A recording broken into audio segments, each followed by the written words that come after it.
Welcome back. So today we're going to read the story titled Sofia Valdez, Future Prez.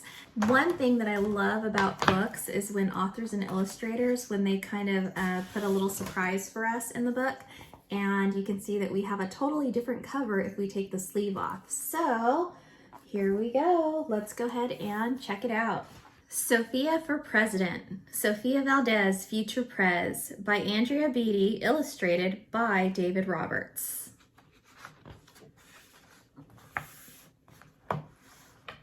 Sofia was a baby who got things done, helping her family before she turned 1. She and Abuelo went out every week to help elderly friends around Blue River Creek who couldn't get out and about on their own with no place to gather or stuck home alone. Raking the leaves, taking pets for a walk, or just dropping by for a treat and a talk. Sofia Valdez did as much as she could for her family and friends and her whole neighborhood. A dreamer, a doer, a real-life go-getter. Most people like good, but Sofia liked better. Each morning, Abuelo walked Sophie to class. They walked home again along Blue River Pass, making plans, munching cookies. Abuelo and girl, except for that Tuesday when Pup saw a squirrel. With a howl, Pup took off, racing all through the town, over, under, beneath, and around. Sofia scrambled to try to keep up with the hollering man and that bellowing Pup. Up the squirrel ran to the top of a hill made of leftover junk for a local landfill.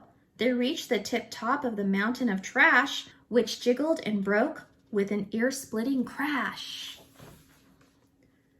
Down they all tumbled and hit with a thud on a moldy old pumpkin surrounded by mud. "Ouch," cried Abuelo. He struggled to stand. "A dangerous mess," he said, grasping her hand. The next day, Sofia walked to school solo, but it wasn't the same without her abuelo. "This is not right," declared young Sofia, who glared at Mount Trashmore and got an idea. The very next morning at dawn, she planted a sign at the front of the lawn. She stood back and smiled. The pup gave a bark. "Get rid of Mount Trashmore. Let's build a new park."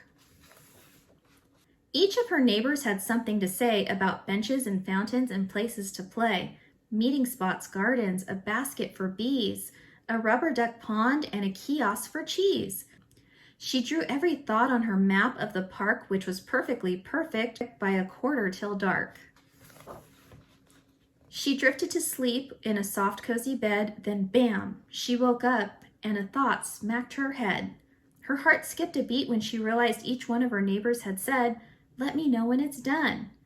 They all thought Sofia could build it alone. But how could one girl do so much on her own? The weight of that thought made her tender heart ache, as night thunder growled and she lay wide awake. Then dawn brought a storm, and the gloomy sky wept, and the heart-sick Sofia finally slept. Abuelo baked cookies when Sophie got up. He gave her a bagful and sneaked one to the pup. He blinked back a tear and hugged his Sofia. "For courage," he whispered. "Te amo, mi vida."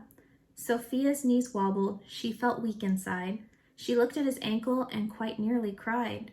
Though she didn't feel brave or courageous at all, Sofia Valdez went to face City Hall. And there she is. That looks like the mystery cover underneath our sleeve. The mayor's office sent her to room 401, the Blue River Creek Department of Fun, which sent her downstairs to room 302, the office of duck ponds and cool things to do. To the office of monkeys, the department of cheese, the division of fountains and meetings and bees. Then down to the basement, so musty and cramped, where all the town's papers were sorted and stamped. And that's where the clerk said what no one else did. "You can't build a new park. You're only a kid." The words smacked Sofia deep down in her heart. Her plan was kibosh before it could start. "I think," said Sofia, "I think that law's wrong." But her second-grade voice didn't sound very strong. The clerk said, "Clearly it cannot be done. Do you have any questions?" Sophia said, 1. If you were me and I was you and I was your grandpa, what would you do? Well, said the clerk. Then she said nothing at all. She thought and she thought, then she sent out a call to every employee throughout City Hall. The entire government of Blue River Creek crammed into the office to hear Sophie speak. But her words jumbled up and her cheeks turned bright red as a dozen emotions rushed into her head. Her heart beat so loudly she thought it would crack.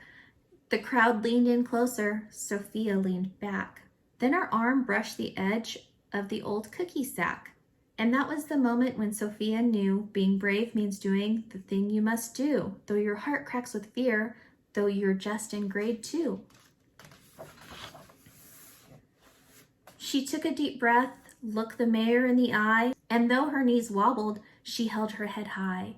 Sophia started talking. She spelled out her plan and why it all mattered and how it began. And once she got rolling, she had lots to say about meeting spots, monkeys, and places to play. The other ideas for things they can do to help the town's elders and other folks too. She had thoughts on the library, thoughts on the zoo, and perhaps a way to combine 2 and... All right, cried the mayor. Go start a petition. If the town wants a new park, we'll form a commission. And so young Sophia got right to work with some help from her family and pup and the clerk. Then others joined in, not all, but a few, like Miss Lila Greer and the kids in grade 2. And if you look at some of our friends on that page, we have Rosie Revere, Ada Twist, and Iggy Peck. There were hearings and surveys and taxes to figure, then bulldozers, cranes, and a blue bigger digger. They all built that park. That's how it got done, with the hard work of, by, and for everyone. But it began with a dream of one person, just one, who laced up her shoes and then led the way to help Blue River Creek get a new place to play.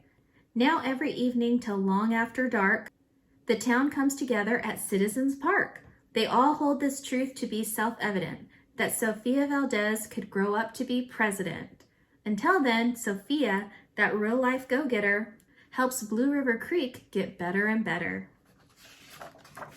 And I love this last page. It says, this book is dedicated to you. You are braver than you know and mightier than you can ever imagine. Be bold. And that's the end.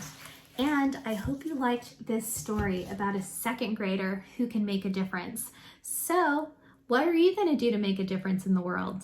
You never know. Second graders have great ideas. So, if you have a great idea, share it with someone. And don't just share it with one person, share it with lots of people because there are people listening. So until next time, we'll see you later. Bye.